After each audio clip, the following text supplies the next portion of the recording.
Penguins जो है वो अर्थ के साउथ पोल यानी कि एंटार्क्टिका में पाए जाते हैं। एंटार्क्टिका एक ऐसा रीजन है बेटा वहां पर कोई नहीं रह सकता, दैट इज कि ह्यूमंस का तो पॉसिबल ही नहीं है रहना, क्योंकि वहां का टेम्परेचर -50 डिग्री तक जाता है।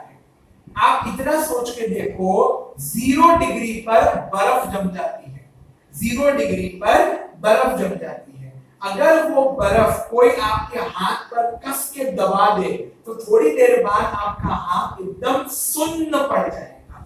अब यही टेम्परेचर है 0 डिग्री, इसमें से 50 डिग्री और नीचे चले जाओ -50 डिग्री, यानी कि हम वहां पर जिंदा रह ही नहीं सकते। हमारी हड्डियां गल जाएगी, हमारा खून बर्फ बन जाएगा और हम पूरी तरीके से फ्रीज हो जाएंगे। जैसे आप बाहर निकलोगे आप अपने आप फ्रीज हो जाओगे। द रीजन इतना भयानक ठंड का माहौल होता है। और ऐसे में भी अगर वहां पे पोलार बेयर या आपके पेंगुइन्स जिंदा रहते हैं तो वो क्यों? बिकॉज पोलार बेयर और पेंगुइन्स में भगवान ने इतना सारा फैट्स चर्बी भरा है, इतनी चर्बी भरी है कि वो अपनी बॉडी को गर्म रख सकते हैं। सेकेंडली पेंगुइन्स जो है वो समुद्र के किनारे रहना पसंद करते हैं, तो जब 6 महीने के लिए सन आता है तो वो अपनी बॉडी को हीट कर सकते हैं। और ब्लैक कलर होने की वजह से जो हीट है वो एब्सॉर्ब करके हमारी यानी कि उनकी बॉडी को, पेंगुइन्स अपनी बॉडी को एक तरीके से मेंटेन करके रखते हैं। यही पोलार बेयर को इसकी जरूरत नहीं है, बिकॉज पोलार बेयर में इतनी ज्यादा चर्बी भरी होती है बेटा कि वो अपने वजन से ही गर्म रह सकता है। वो इतना हैवी होता है कि वो थोड़ा सा भी चल लेगा ना तो वो इतनी एनर्जी, गर्मी प्रोड्यूस कर लेता है कि उसे सन की जरूरत नहीं है। इसीलिए पोलार बेयर पूरा व्हाइट होता है, प्योर व्हाइट, एकदम स्नो व्हाइट या milky white, but penguins black और आगे से व्हाइट होते हैं। तो यही एक रेडिएशन का मेन कारण है। नेक्स्ट है बेटा, जब कभी भी आपको या यूं कहें तो जब कभी भी हमें बुखार होता है तो सबसे पहला काम क्या होता है? मम्मी या पापा जो घर में अवेलेबल होगा वो ठंडा पानी लेंगे, उसमें कूलेंट वाटर करके सुगंधित वाटर आता है कांच के बोतल में, वो डालेंगे और 3-4 बर्फ की आइस क्यूब डालकर उसके ऊपर रुमाल को अच्छे से फोल्ड कर भिगो कर रखते हैं। इसको बोलते हैं कोल्ड कॉम्प्रेस। ये क्यों किया जाता है? इट्स वेरी सिंपल बेटा, हीट जो है ना हमेशा एक गर्म ऑब्जेक्ट में से ठंडे ऑब्जेक्ट में ट्रांसफर होती है। इसको मैं आपको एकदम सिंपल तरीके से समझाता हूं। जब आपको कोई गर्मा गर्म चाय का ग्लास देता है या चाय का कप देता है तो भले ही चाय 1 सेकंड के लिए आप जब उसको पकड़ते हो तो आपको गर्माहट महसूस नहीं होती, वो 1 सेकंड के लिए। और ये अगर 2 सेकंड 3 सेकंड हो जाए तब आप चिल्लाने लगते हो, अरे तो गर्म है, तो गर्म है। क्यों? बिकॉज जब आपने उसको टच किया ना बेटा तो आपका ये फिंगर कूल था, ठंडा था, और इस ठंडे फिंगर ने वो हीट को एब्सॉर्ब किया। कहने का मतलब वही ऑब्जेक्ट हीट एब्सॉर्ब करते हैं जो कूल होते हैं। तो अब आपको बुखार है, फॉर एग्जांपल मुझे बुखार है तो मेरी बॉडी एकदम गर्म होगी, तो अब जब मेरे सिर के ऊपर आप बर्फ वाला कोल्ड कॉम्प्रेस क्लॉथ रखोगे तो मेरी जो बॉडी की हीट है वो किसमें ट्रांसफर हो जाएगी? कपड़े में। और कपड़े में जब हीट ट्रांसफर होगी तो मेरे अंदर का बुखार अपने आप क्या होते जाएगा?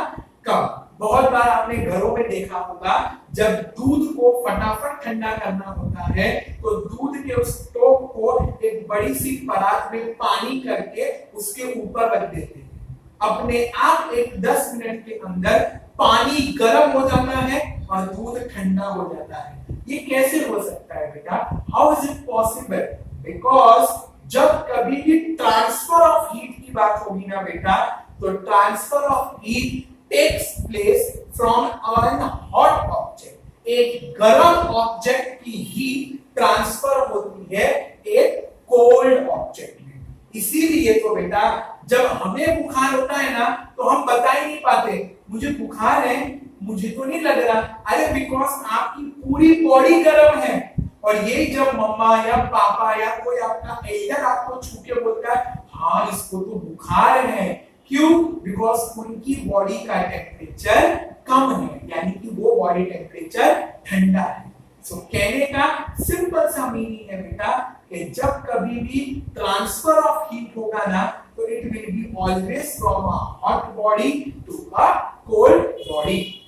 इसीलिए बुखार आने पर हमारे शरीर के ऊपर वो वाटर कॉम्प्रेस या कोल्ड कॉम्प्रेस की पट्टी की जाती है ताकि हमारी बॉडी की सारी हीट उस पट्टी में चली जाएगी और हमारा फीवर रिड्यूस होने लगेगा।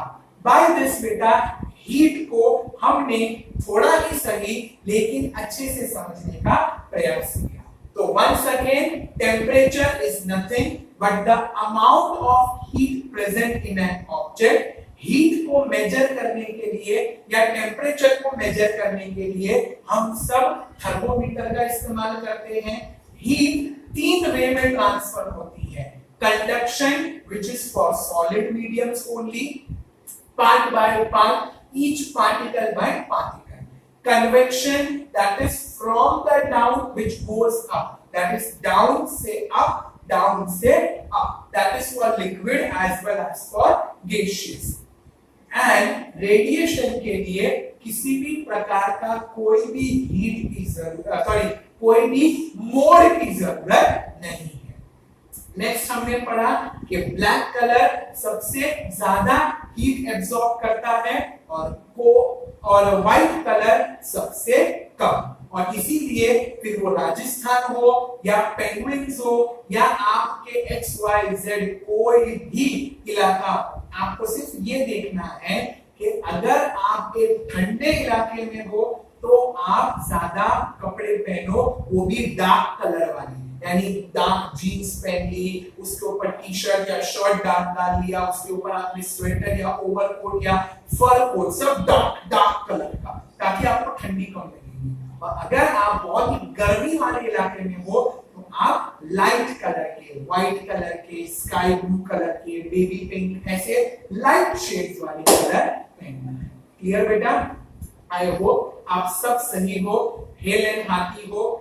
We are also missing you a lot, but क्या करें class? At the end of the day, one day we will definitely meet each other.